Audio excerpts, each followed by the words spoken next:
Look closely at this frame. Inside is a single piece of paper, warped by moisture with ink that has bled into pale blue ghosts across the page. Beside it sits a watercolor painting, its once vibrant details now completely washed away. Out of an entire letter, only 3 words remain legible. Elena, I must. The woman who keeps this on her wall, Elena, is much older now. She looks at these ruins every evening with a quiet, heavy focus. What exactly happened on the morning this letter was supposed to be delivered? Those missing words anchored her to a single, unresolved moment for decades.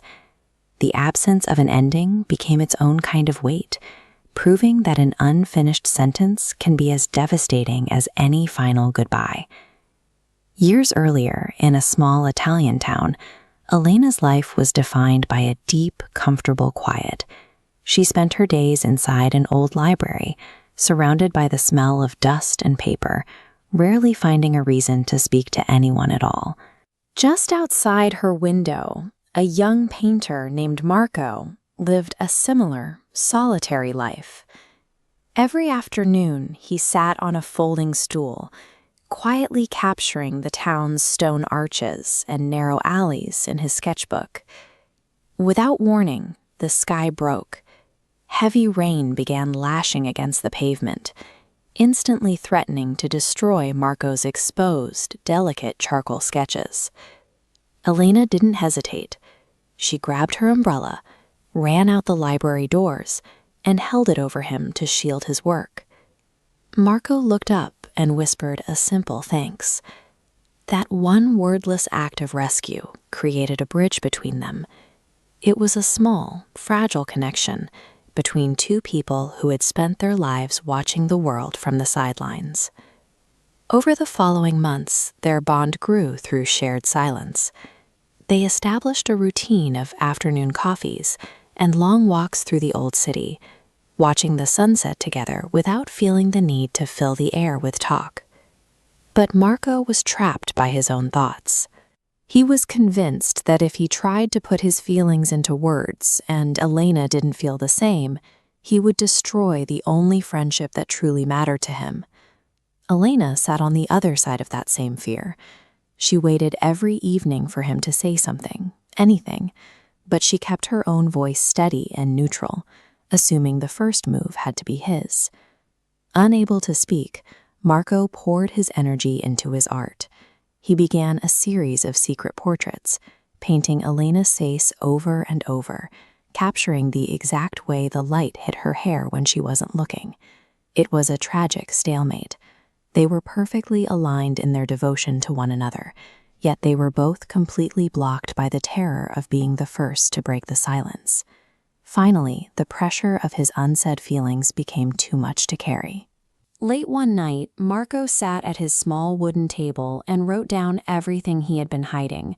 He finished the letter and placed it alongside his best work, a final watercolor of Elena bathed in gold. For the first time in months, he felt a sense of peace. The truth was finally ready. The next morning was gray and damp. Marco tucked the envelope into the inner pocket of his jacket, hopped on his bicycle, and began his usual commute toward the library. His path took him across the town's old wooden bridge.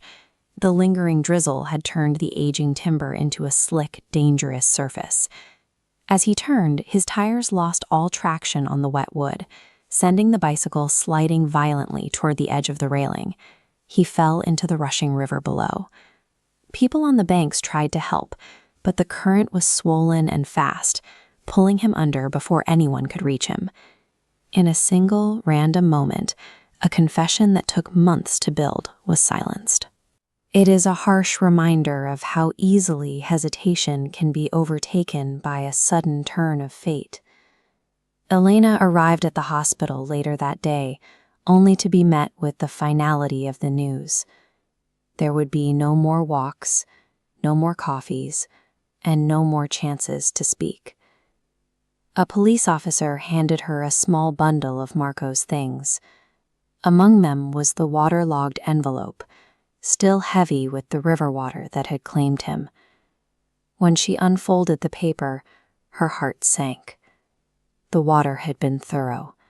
The ink was gone, leaving nothing but a few scattered letters and the blue-gray stains of a message she would never read.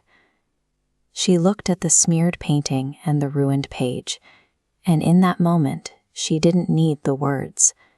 She knew exactly what he had stayed up late to tell her. The river destroyed the physical evidence, but in doing so, it protected the feeling behind it. Marco's love stayed exactly as he left it, a perfect, unfinished moment that nothing in the real world could ever change or diminish. Back in the present, Elena still walks to that bridge every single day. She stands in the same spot where the tires slipped all those years ago. She watches the sun dip below the horizon, the colors of the sky filling the space where Marco's ruined painting used to be. Standing there, Elena is proof that some connections are so deeply rooted that they don't need the validation of a letter or the sound of a voice. Silence hasn't weakened the bond. It has become the way she remembers it. Thank you for joining us for this story. If it moved you, please like, subscribe to Global Life Stories, and share this with someone you care about. A tragic accident stole their beginning, but that shared silence preserved their connection. It remains a love that never had to end, because it never truly had the chance to start.